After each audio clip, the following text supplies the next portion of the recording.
long time no see. It's been a while since our last video, but we wanted to stop by and celebrate the fact that we've had our channel for 1 year now. 1 year. Yep. One long year. We did it. And we're still going. Kinda. Well, we went on a small hiatus for the past couple months. Yeah, there was a lot of work to get done and projects, and when you're kind of going at the speed of light, there's no time to make videos when you're just kind of go, go, go. So we're gonna do an update on everything that we've been doing this past year, and especially these last few months when we haven't been posting too many videos. So we're in the greenhouse, and we had plenty of interesting things happen throughout the year here. It basically got finished, but the bigger things is that we finally caulked all those spots that we were waiting to get caulked, especially up in the gables, up in the tops. They had some pretty big holes in them and some gaps, and we are in the future going to be doing some insulation on the floor. I got into that in a previous video, how we definitely need to insulate the ground here. And I also started doing electric. So we ran an electric wire underground from the house to inside the greenhouse, but we have yet to actually hook up the electric wires. So in the winter time, when I can't dig, I already did the digging part, and then everything else I can do. Same with the insulation. I haven't insulated it yet because we don't need it yet, and we're still nice and warm in here. Plenty warm. All right, so as far as Sam's flock of chickens, we still have 13 chickens, 1 rooster, 12 hens, and the 2 geese who have really just taken over our property, our home. There's Rosie. I told you they took over. Yes, hi Rosie. It's okay. So the 2 geese have really stolen the show from the chickens and the goats. They really just rule the place. So for the chickens, we have been using the sand as bedding rather than using pine shavings, and we really like it. We use a kitty litter scoop every day to go out and just pick up any poop that's in the sand, and it goes right into the compost, and it's quick, easy, and it keeps the coop virtually smell-free. We also use stall dry, which you can typically find at farm stores, Tractor Supply. We sprinkle that on probably every other day, just a little bit in the chicken coop, and that really helps to keep things dry, smell-free. Plus, it has diatomaceous earth in it, I think. So it's just overall good to keep a clean coop. We've been using the omelet waterers and the feeders for the chickens, and they've been working very well. They're simple to use. You don't got to worry about the crumble of the chicken food kind of getting stuck at the bottom. So we really like the simplicity of their design, and we've been using those for the chickens. Also, to keep the sand dry in the bottom of the coop, Joe just put some flashing down to kind of divert any water that might otherwise run towards the floor of the coop. Yeah, the chicken coop's a little bit on a hill, so on the high side, we just put the flashing down so that all the water that's coming down from the hill will get diverted off to the side of the coop. With the colder weather coming in, it's the beginning of November, we had to start thinking about how to winterize any waterers, anything to do with water for our animals. So we did purchase a heater for the chicken waterer that just is basically like a disc, and you just drop it in. Joe ran some electric, which we'll talk about soon, and we basically hooked that all up. So the heater just comes in, you just drop it into the waterer, and it'll keep the water from freezing when it gets just bitterly cold. Along with the chickens, we have our 2 geese, Gigi and Rosie. They have their own separate house now. They don't reside with the chickens. That was not going to really work out well, especially come winter and early spring.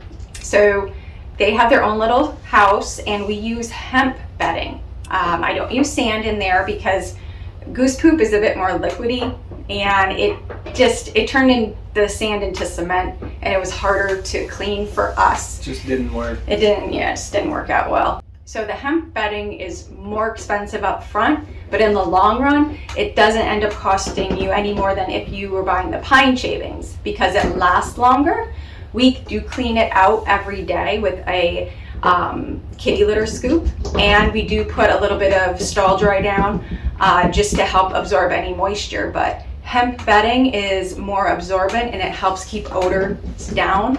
So that's why we chose to use that in there along with the stall dry every day. For their waterer, we also use the omelet waterer for chickens because it's deep enough for them to be able to fit their whole beak down in there. And it also can hang inside their house very nicely.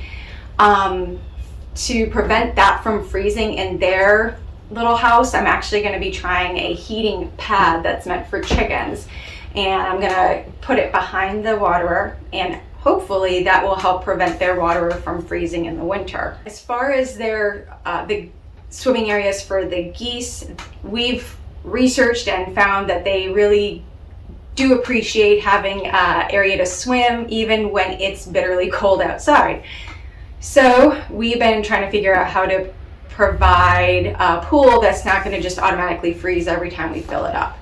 So we basically took the rubber stock tanks that you can get at Tractor Supply and put that inside of an old tire, and then buried it kind of halfway into the ground and put like rocks and pea stone on the inside of the tire to help provide an insulation and to try to prevent some freezing. I'm sure we're still going to have to put a heater of some sort in that swimming area for them or use another method, but at least it was somewhat simple and easy, something we could do to help prevent hopefully freezing. Get us a few degrees warmer, stay warmer overnight, and we won't have ice in the morning. Exactly. Another thing that we did do is we gave the geese their own separate fence area. We just recently started leaving the house to have a life, and so we wanted to make sure that the chickens and the geese had kind of their own separate corners so that they didn't have any drama when we were gone. So they now have their own separate fenced areas where they can do their own thing and be perfectly happy. The geese have a nice stretch of grassy area to be able to eat their grass, and just they can stay on their own sides of the fence and just do their thing, and we don't have to worry about them. And it's been working out pretty well. Yeah, it's worked out well, and we just used scrap fencing that we had left over from other projects. So next year, hopefully we'll have bigger fenced in pasture areas, but that's a next year project, so something to brainstorm. As far as the goats go, they're interesting. They're truly something I think we didn't really know what we were getting into, even though we researched pretty much every nook and cranny. We've been learning as we've been going, and definitely they're a blast. They're funny. They have these personalities. We're not breeding them this year. They're only right now, I think, 8 months old? Yeah, about that. Yeah, so Time and Sage are only 8 months old. We are going to wait at least another year before we consider breeding them. We aren't in a place where we feel comfortable breeding them because we just don't think we have the space or the setup yet. And then the knowledge, and we're still getting used to just goats. We don't want to bring in baby goats into the picture as well right now, so we want to make sure we have goats down before we start bringing in babies into the picture. Yeah, we've watched plenty of YouTube videos about goat births, and I just still want to wait and make sure that we are fully prepared and know what we're doing, so we don't risk the health of Time and Sage and or the babies that they have. So, but other than that, they are doing great. Max has been doing an awesome job as the goat keeper. He's really learned a lot about responsibility and a lot about taking charge, because the goats they like to do their own thing, and if you're not the leader, they are going to literally just jump all over you and run you down. So he's learned a lot by this process, which is great. But they've been doing really well. Yeah. Time likes to talk a lot. Yeah, we think she's the herd queen because she's 2 weeks older than Sage. They're half sisters. And so she likes to yell when we aren't there. Pretty much if she sees or hears us come out the back door, she's yelling at us, which is to be expected. She thinks we're part of her herd, therefore we should be back there, but after a while it's kind of a little like nails annoying. On a chalkboard. Yeah. But she's only 8 months old as well, so that should calm down next year. Yeah. Sage is pretty chill. She just kind of puts out a little like mat, and then that's it. So she's really, really relaxed. It's Time who's a bit more high strung about wanting the whole herd together, but they are awesome. They're great girls. The breeder we got them from, she's very helpful. She comes and does their hoof trimmings, and we learn a lot from her as well. So it's nice to have that resource and connection. We really want to give them a bigger area where to graze and browse, because as of right now they do have a nice area to browse, but we have to take them out of there to give them extra area, and Max has to hook them onto a harness and a leash to get them to an area that's safe for them to browse. So this adds on an extra 1 to 2 hours for Max to take that responsibility to get them to browse outside of their current fenced-in area. Kind of decrease the amount of time necessary to have them browsing, because they'll just be let out into a larger pasture where they'll have access to just more browse. But the harnesses are actually working quite well. We didn't feel comfortable just attaching a leash to their breakaway collar. So we bought these harnesses where if they're not listening, you can grab the back side of it, and the pressure is not applied to their neck. It's applied to like their chest area. So it's just a safer way. So if you have to gain control of your goat. One thing we've been dealing with here and there with the goats is lice and then mites. We ended up actually dealing with lice, we think, and we used python dust. Also, we started using Ultra Boss on a 3 to 4 week basis where we apply it almost like Frontline, like for dogs and cats. You take a specific amount of Ultra Boss liquid and apply it to their kind of like neckline and back to help prevent, I believe, lice, ticks, things like that. And that was under the guidance of the farm vet that we use. She suggested that we use that. The python dust really just kind of cinched the deal with the lice. That just basically took care of them. Yeah, and cleaning out the shed, just to make sure there were none like hiding in their bedding. And fast forward a couple other months, Time ended up, we saw she had this like bare spot. Yeah. Like on her neck, there was no hair. It was kind of scabby looking. It was somewhat bloody looking. Like she was just itching it like crazy. Unfortunately, during that same time, we had just contracted COVID, so we couldn't call our farm vet to come help us because we quarantined. And so there we were with 100-degree fevers, learning how to give an injection to a goat of ivermectin, because we found out it was the blood sucking mite. Yes. And for a blood sucking mite, you want to give a certain amount depending on your goat and the weight of the goat. I believe this ivermectin, and that should eradicate the issue of the blood sucking mites. When the farm vet did come out just to make sure that things were good, she said things were looking great. Time's neck was looking better. All she did was recommend a zinc supplement just to cover all bases in case it was caused by a zinc deficiency. So she's on some zinc pills that we coat with peanut butter. She gets them in the morning and at night, and it's only for 2 months. So it's basically just to make sure there's no deficiency going on. So and she's doing great now. She's doing great, yeah. So she's happy. Yep, the goats are doing good. As far as the garden goes, that was pretty successful this year. Our Ruth Stout straw bed garden that we've been working on these past 2 seasons has really come to fruition. It's doing great, building up some really good soil.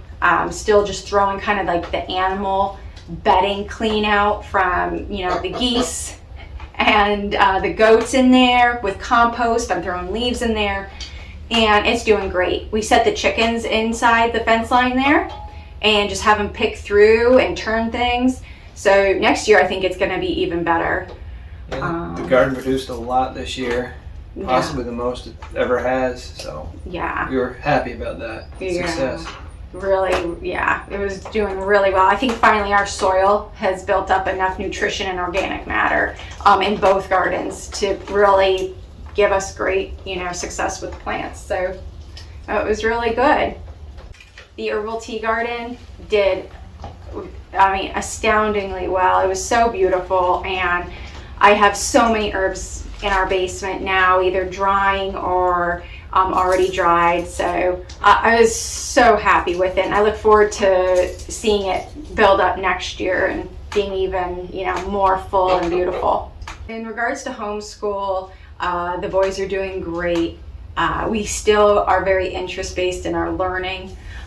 Sam is actually in the midst of preparing to sell his eggs, and so in doing so he's creating labels for his cartons to sell his eggs, and he's going to want to build a farm stand essentially.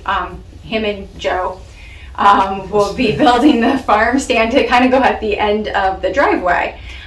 So he's brainstorming ideas, and yeah, he's got a little idea, a nice picture of one he wants to make, or at least something like that, and he is thinking forward ahead as well, thinking that Rochelle might have things from the garden. Max might have some goat milk in a year or two. So he's thinking all about it and doing a good job, thinking ahead. And he did it all independently, you know, which is nice to see, that drive, that motivation. You know, that's a big reason why we homeschool, is to allow them to have that freedom and to kind of drive their own learning. So it's nice to see that.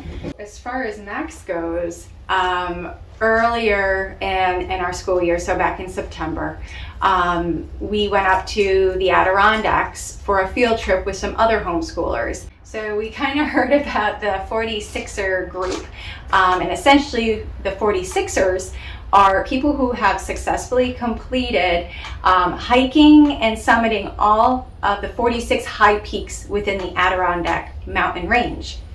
So Max was really intrigued by it. So we bought some really good hiking shoes. We learned all about being prepared and safe as we go up these kind of treacherous trails.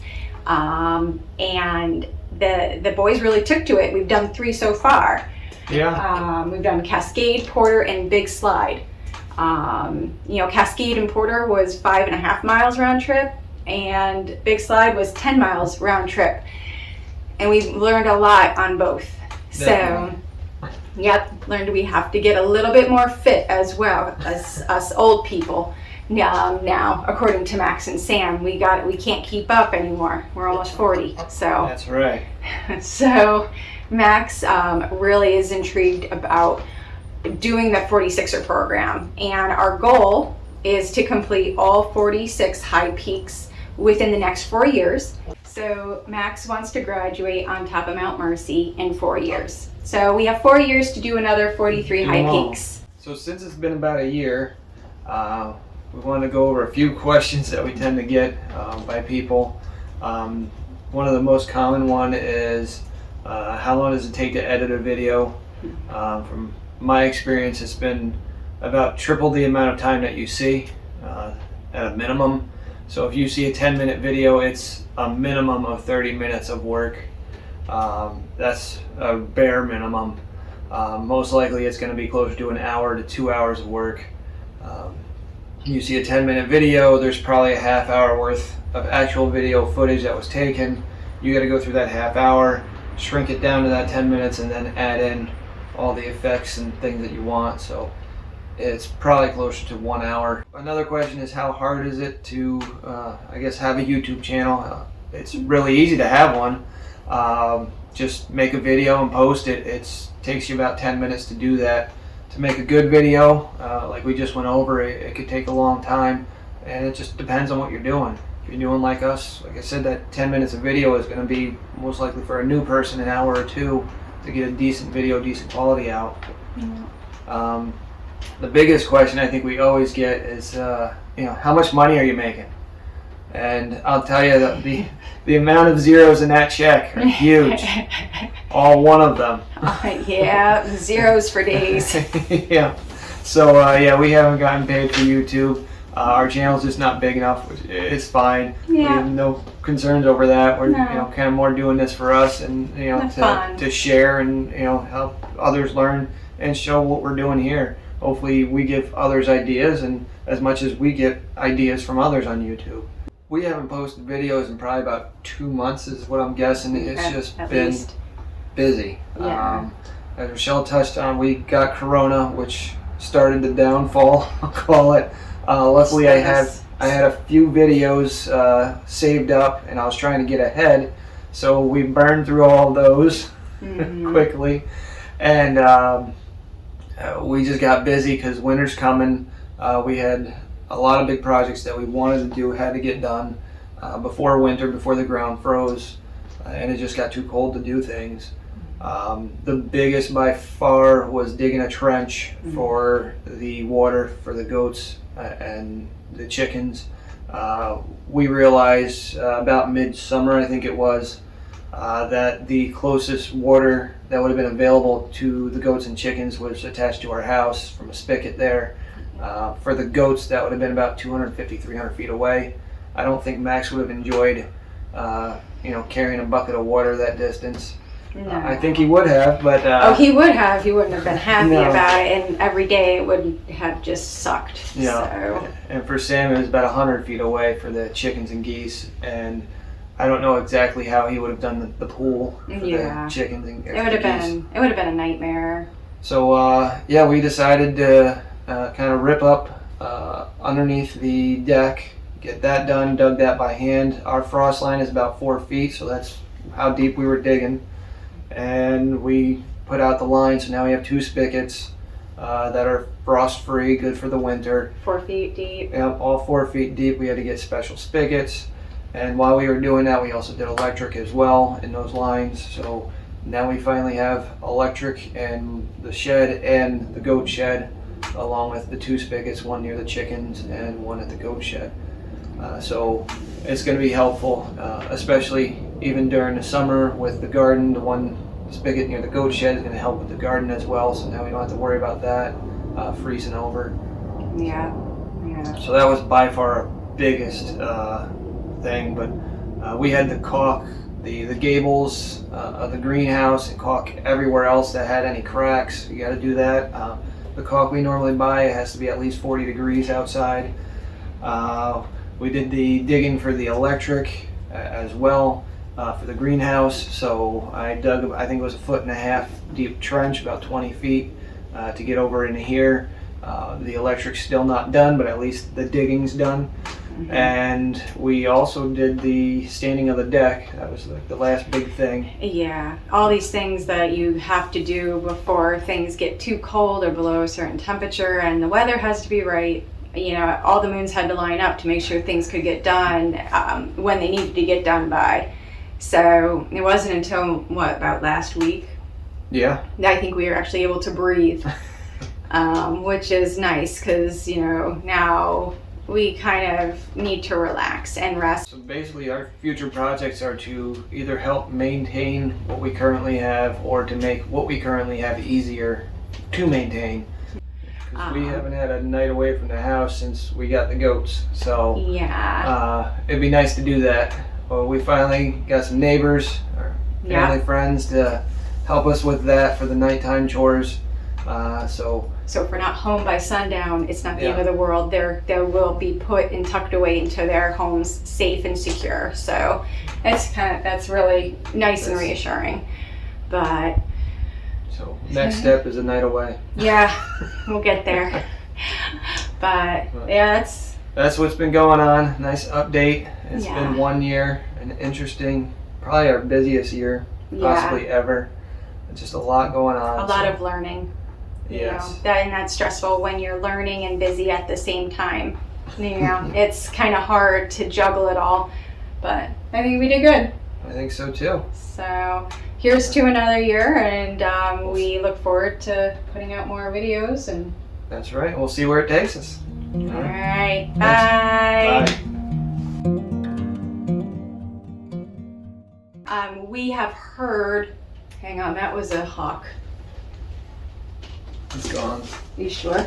Yep. Flew right on by. We ended up having. Is that a honeybee or I think it's a honeybee. Okay. Oh, Or yeah. yellow jacket. Oh, is it? Yeah, that's a. Hang on. You want me to get the zapper? I hit it. Over there. Oh, great. Hi, sweet. Hi, Gigi. Hi. What's up? Hi. Did you want to come say hello? Hi. Hello. I know you, sweetie. Can you say hi to the camera? Oh, that's a good girl. I know. A 7th grader. Gigi. Come on, Gigi. Girlfriend. You're killing us, man. He wants to graduate atop Mount Marcy. The kids are learning, we're learning, Because we like having our animals. Oh, dear Lord. Good Lord. So we just want to make a system as simple as Time having her issue on the neck, which doing the notes again. Oh gosh, you two are hilarious right now. I can't believe you ate my notes again, Time.